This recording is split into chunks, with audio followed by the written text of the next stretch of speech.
I hope. If I do everything right, it's supposed Push to play. the button 17 times. I got it. Thank If you. Baby could talk, she'd say a lot. You'd know what she's thinking and what makes her happy. But unfortunately, Baby can't talk or remind you. You're the one taking her to daycare today, and she won't speak up if you drive straight to work like any other day and never think to look in the backseat. Every year, dozens of kids die from heat stroke in cars. No one is perfect, so set a reminder. And always look before you lock. Where's Baby? Paid for by NHTSA.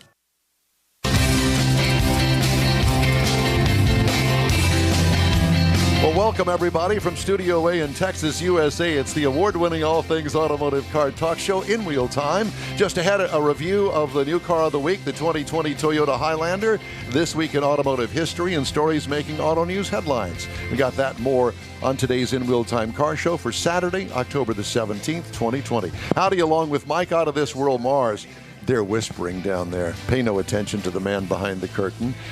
King Conrad DeLong here. I'm Don Armstrong. Jeff Zekin's right off camera and making sure that we do all the things that we're supposed to do, which we're not doing.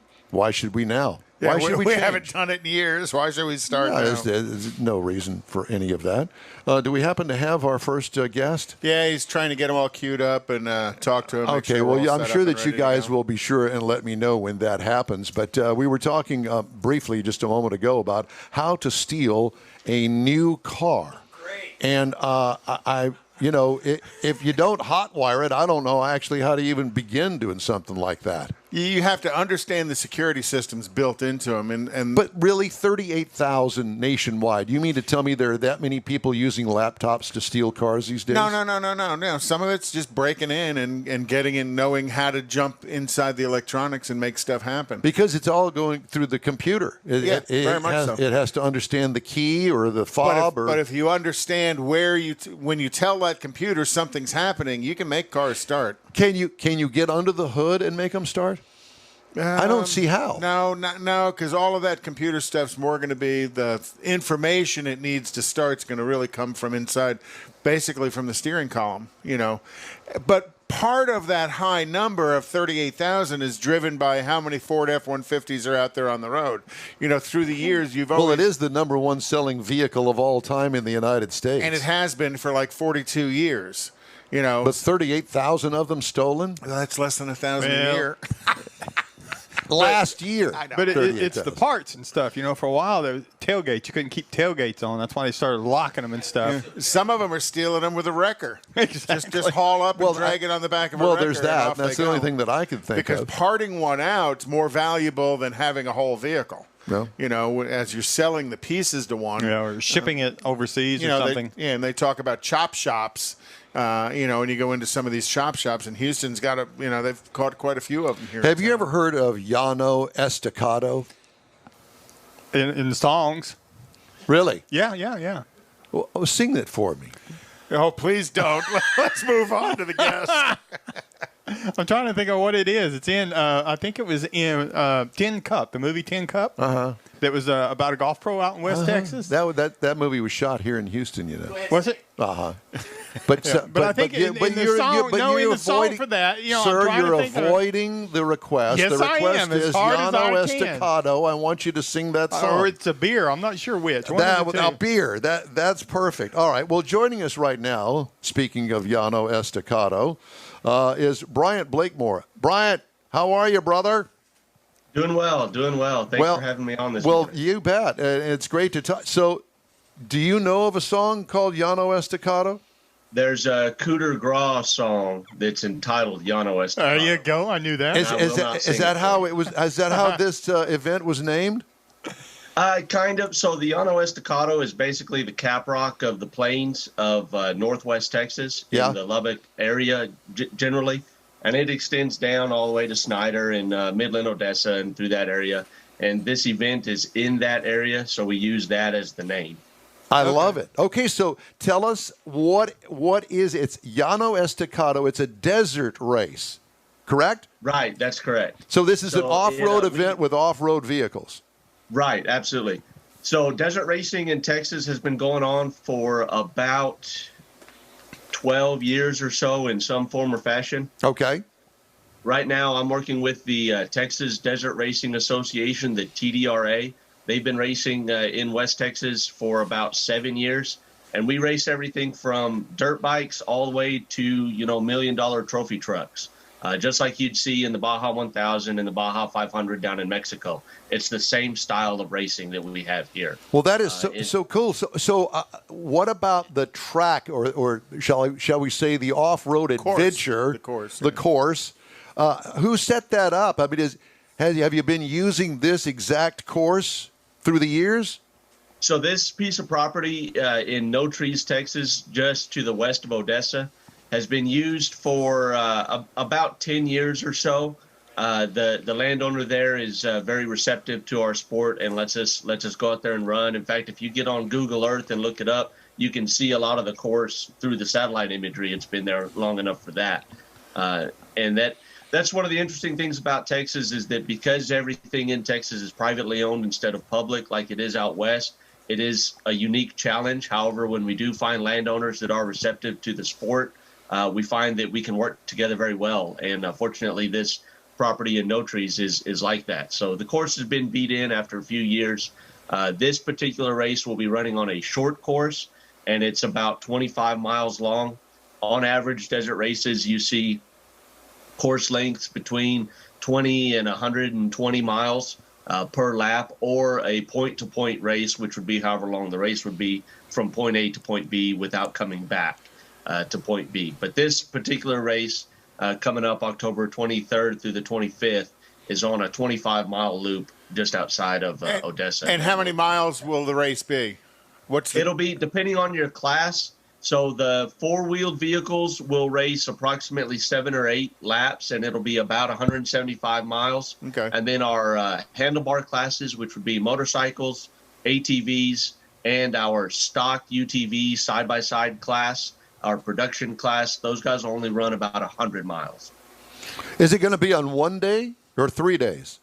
These events, with as much as is going on for the event to get it started, it has to go on over a couple of days. Racing itself will only be on one day, on Saturday the 24th. On the 23rd is move-in day and tech and contingency, where we go through everybody's vehicles and safety equipment to make sure that they are safe and up to date and have everything that they need to protect themselves, that their cars are in good shape. And then we also allow them a pre-run, so they get to make a lap or two around the course. Yeah, that's what I was going to ask. Are they allowed to go out and scout the course? And it depends. It's on a event by event basis, but at this particular event, yes, we are allowing a pre-run. And then your pit or paddock area is just one place. Will they be able to place any help along the course, or is it you got to come home to fix the truck? Right. Because this course is so short, 25 miles, we only have one pit area.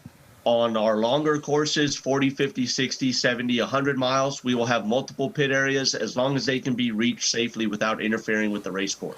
And then the course is run, the race is run, everybody's on the track, but is this like they do at Baja? You do a timed release every minute, every 3 minutes? Yes. There's another vehicle released?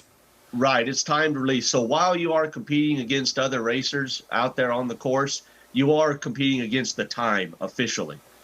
So even if you start ahead or behind somebody and you finish ahead or behind somebody, that doesn't mean that they have beat you. It's all depending on your start time. Time to distance. I want you to hang on. We're going to take a quick break, and we'll be right back with you. Stay with us. This is the In Wheel Time Car Show. Man, I love my kids so much. I once sat for 3 hours in the cold rain to watch her soccer team lose by 18 goals. I love my kids so much, I once used a tube to suck snot out of her stuffed nose at 3 a.m.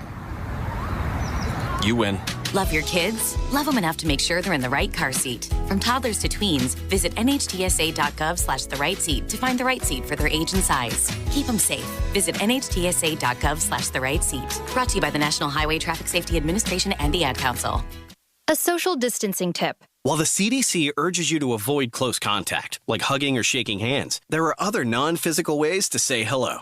Wave, wink, use sign language, salute, smile, give the peace sign, throw up an air high five, do jazz hands. Remember, stay a minimum of 6 feet or 2 arms length away from others, and stay home if you can. For more info, visit coronavirus.gov. Let's all do our part, because we're all #alone together. Brought to you by the Ad Council. Hey, welcome back to the In Wheel Time Car Show. We're talking with Bryant Blakemore, Llano Estacado Desert Race between, is it Amarillo? Is that where it is? Amarillo and Odessa? I'm sorry. Right. This race is happening west of Odessa in No Trees, Texas. No trees. No trees. I love that. Do they even have a stoplight in No Trees? I don't believe I've ever even heard. They do not. They do not. There's not even a stop sign in No Trees. Great. Does anybody live in No Trees? I really don't think anybody does. If they do, there's not very many. Well, at some point, somebody said, you know what? This is a great place for a town. We're going to call it No Trees. Because there's no trees there. Well, it should be nobody. Nobody there. So how many years have you guys been running this race? These races, as I mentioned before, with the TDRA, have been happening for about 7 years. Okay. Desert racing as a whole in Texas in this similar format has been happening for about 12 years. In the state. I've been heavily involved with the sport for about 5. I started getting into this in 2015. Okay, so do you have a vehicle? That's what I was going to ask. I do. I have a Class 8 truck. My truck is it's Class 8 is the big bad boys. Almost. Nowadays, it's kind of antiquated, especially my truck in particular. But the Class 8 trucks are based off of a production vehicle with minor modifications, but you have to maintain frame rails, full frame rails, and engine location has to be very close to stock and things like that. My truck is a 3/4 ton 4-wheel drive Dodge Ram and a 4-door. So it's a very large vehicle for desert racing, but it's extremely durable. Can you change suspension components on it? I mean, you got bigger wheel travel on it? Right. You can. My truck, being that it's 4-wheel drive and a 3/4 ton, is a solid front axle, so I don't have a whole lot of option for building big wheel travel. But in a lot of the Class 8 trucks, you'll see modified I-beam suspension, and then rear will be on 4-link and coilovers, and they'll pull 20 inches of travel front and rear. Oh wow! So you're kind of like just one step below those big bad boys. Pro trucks. I'm quite a few steps away from that. Quite a few steps, okay. But some of the other trucks in that class, yes, they are basically trophy trucks with frame rails. Trophy trucks. Trucks are the cream of the crop. That's the very top. Do they sell? Go ahead. Well, I was going to say there's actually about 20 trophy truck teams in Texas. Not all of them keep their cars here, but they are based out of Texas. It's a growing sport around the state, and I'm glad to be a part of it to kind of help promote it. Are there going to be 20 trophy trucks there? Probably not. Usually, on average, these races are like you might consider this more grassroots style of racing. Yeah. At our last event that we put on at the Texana Ranch in Blackwell, Texas, we had 66 competitors overall through all of our classes. At that point, we had 10 spec trophy trucks, which is a trophy truck that has limitations. A normal trophy truck is unlimited. These have a motor requirement and a tire size requirement. And we had 10 of those, which is the largest number in Texas that's ever raced. So we're glad to see that kind of growth. And guys from out west coming out here to race when it's literally in their backyard. It's nice to see them come this way and support the growth of the sport out here. So are you the one that's promoting this? Is this your baby? It's not my baby per se. I'm the communications director for the TDRA. Like I said, I've been in this sport for about 5 years, racing and promoting. And this organization asked me to come on this year and help them promote their races this year. And, due to the nature of the year and COVID and all that, it's been interesting and challenging to try to put on any event. So you didn't birth it, but you get to burp it every now and then, huh? That's right.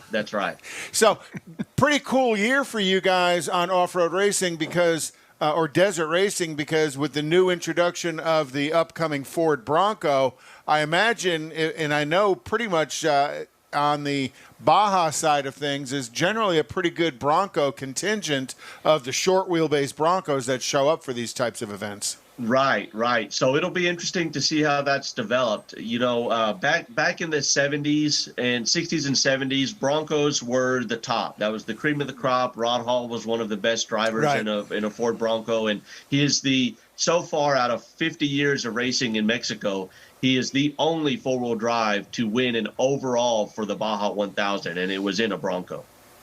So I'm excited to see the new ones come out and see what people do with them. So are you bringing any known names from the racing world into your event? At this event, probably not. There's not a lot of heavy names to drop. We've got a lot of local racers that are pretty well known. The Beal family out of Midland, they race out west heavily, and they have 2 or 3 trophy trucks, and they've been competing in the sport for a long time. In fact, we race on one of their properties, thankfully. The Texana Ranch in Blackwell is their property. 25 miles. I'm sorry. I was just going to say a 25-mile course. That's some heavy-duty property there.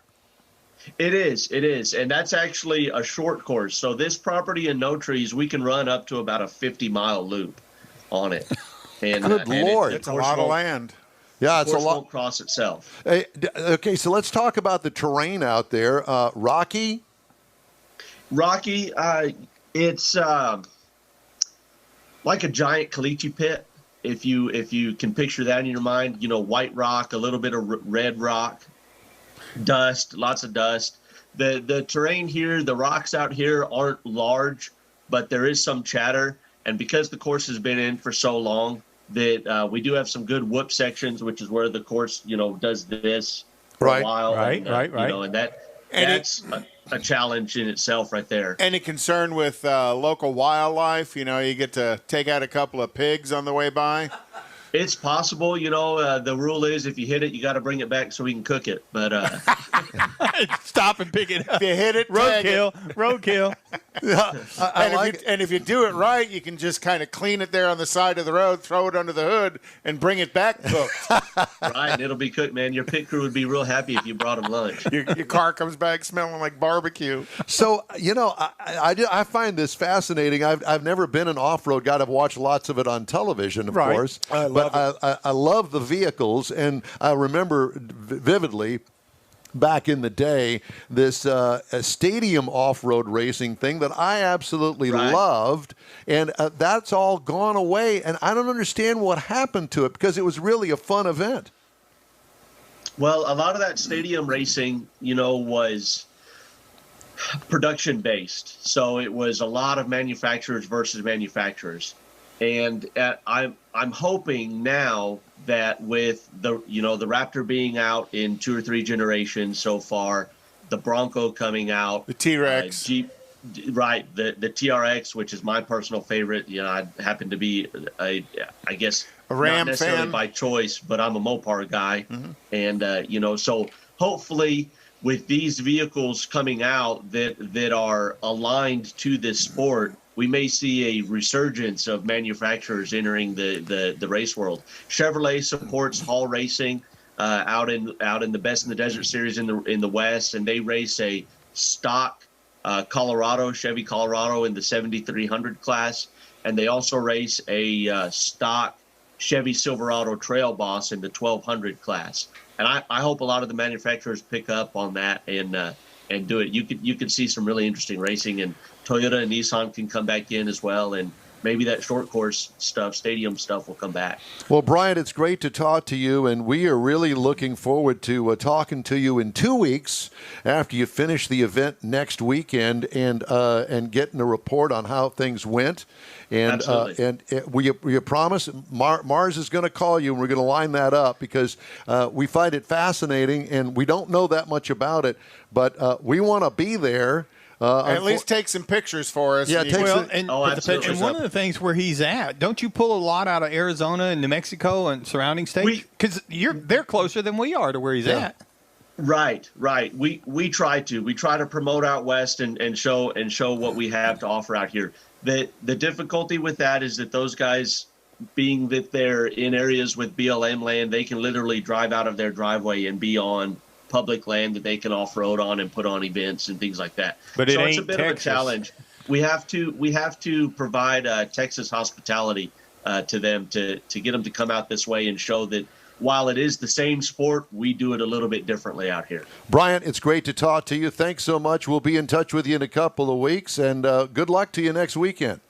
Thank you, gentlemen. I appreciate y'all having me on the show, and I look forward to coming back. You got it. We'll see you in a couple of weeks. Bryant Blakemore, Llano Estacado Desert Race. It's coming up next weekend, and you'll find out more information on our Facebook page. Hey, if you'd like to get in touch with us, shoot us an email. The address is info@inwheeltime.com. Coming up, a review of the redesigned Toyota Highlander. I'll tell you all about it and my experience behind the wheel after a quick stop on the In Wheel Time Car Show. 911, what's your emergency? God, there's a train that just hit a car. Sir, what is your location? Look around for a street sign, sir. It's 8th and Orchard. 8th and Orchard. Okay, very good. 8th and Orchard. Sir, help is on the way. Why would you do that?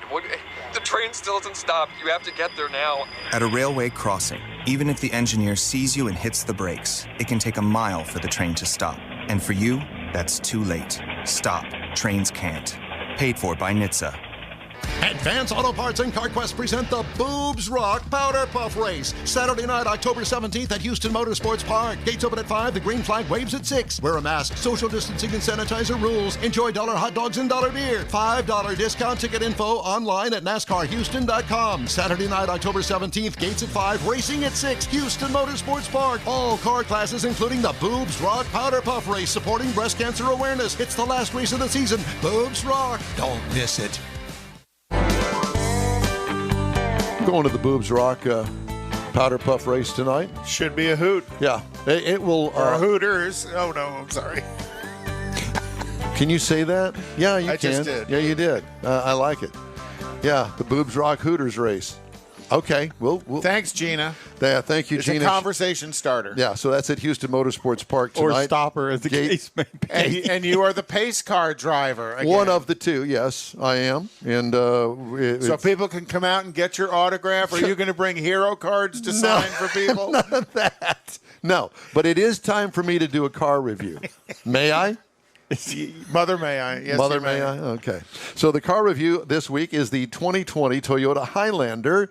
Here are the trim levels. It comes in an L, which is the base model, the LE, the XLE, the Limited, and the Platinum. And, of course, I got the Platinum. You're such a top-tier guy. I am, aren't I?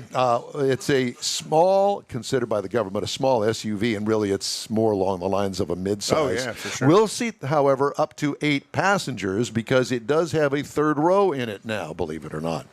Exterior changes from last model year, complete redesign this year. By the way, it is built in Princeton, Indiana. Mm-hmm. I don't know why I'm throwing that out there, but it's not. American-made. It's not really import. It is, but it's not. Well, it may be designed in Japan, but it's made in the whole USA. Exterior features, more Tacoma-looking front fascia than the outgoing model, a less Lexus grille look from 2019. I'd agree with that, yeah. Heavily sculpted sides. Lexus look, however, rear hatch on it. It does have a big sunshade over the hatch window. What I liked about it, sexy looking vehicle. See the sculpting on the side of it? No, there? I like it a lot. I do too. What could use improvement? I don't know.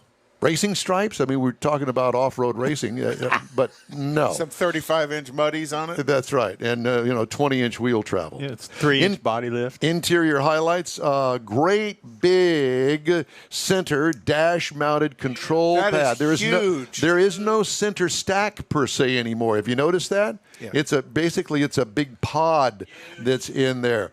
Jetsons styling. I like it. Cutting-edge materials and design throughout the cabin. Third row is tight, leaves little cargo room behind it when the back row seat is up. Can I be your Elroy? Jetsons? No. Sure. Never mind. What I liked about it, the modern design, what could use improvement, the third row really not for long trips. It's really for the kids back there, but that's just the nature of the beast. It's to get them out of range. It still has the 3.5-liter V6 that turns out 295 horsepower, 263 pound-feet of torque as you look at the great big center pod again. Transmission, it's got an 8-speed automatic. Towing, It'll tow up to 5,000 pounds, so if you've got a significant bass boat, there you go. Heavy hauling hauls up to 1,635 pounds. It's rated at 20 miles per gallon city, 27 highway, for a combined of 23. I got 26 miles per gallon over 293.3 miles. What I liked about it, the engine's got plenty of power coupled with that 8-speed automatic transmission. What could use improvement?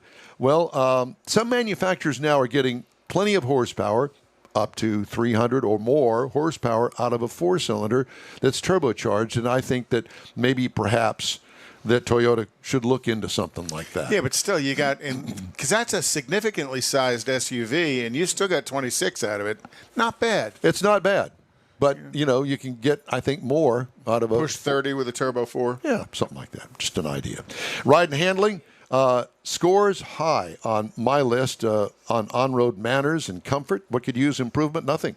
No need for a 4-wheel drive, however, in Houston, Texas. This particular one had 4-wheel drive. Why would you get 4-wheel drive in Houston? Unless you're going to go see Grandma a lot that's in a snowy area, why would you use 4-wheel drive here? It's flat. No trees. Go to No Trees. Go to No Trees, Texas, and run it there.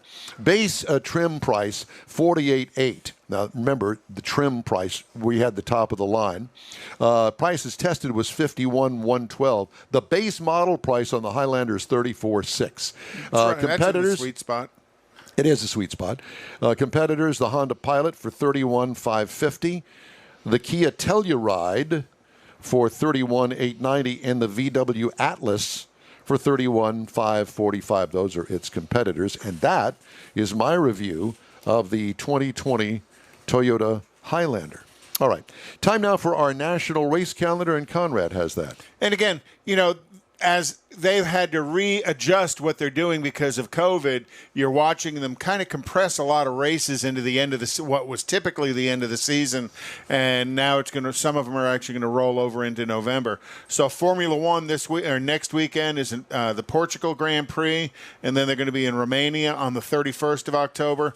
NASCAR is in Kansas tomorrow, in Fort Worth next week, and then Martinsville Speedway on the 30th of October. IMSA is at Road Atlanta this week, and they're going to be at Laguna Seca on the 31st of October. NHRA is in Dallas this weekend, and then they're going to be in Houston next weekend. And come join us, because we're going to be out there in Houston at the NHRA event, courtesy of Toyota, and get a chance to do some interviews with some of the drivers and stuff, some of the Toyota drivers that are coming out there. So if you get a chance to come on out and see us, please do. And then their finals are supposed to be October 1st in Las Vegas. IndyCar is next weekend in St. Petersburg, Florida. And that's a pretty good picture of the national stuff. NHRA next week here. And we're going to be there. We hope that we'll be on the air. It's going to be unproven, but we'll see. I'm going to take Friday off and go out there with Mr. Mars and Mr. Ainsley, and we're going to go see if we can get it all set up. And you got to have faith, baby. Just keep saying that. I do it every morning I get up. Yeah, I guess. Okay. Well, at any rate, the In Wheel Time Car Show streams on Facebook, YouTube, and InWheelTime.com. Podcasts available on Apple Podcast, Spotify, Stitcher, iHeart Podcast, TuneIn, Google Podcast, and Podcast Addict. And the In Wheel Time Car Show continues after this quick break.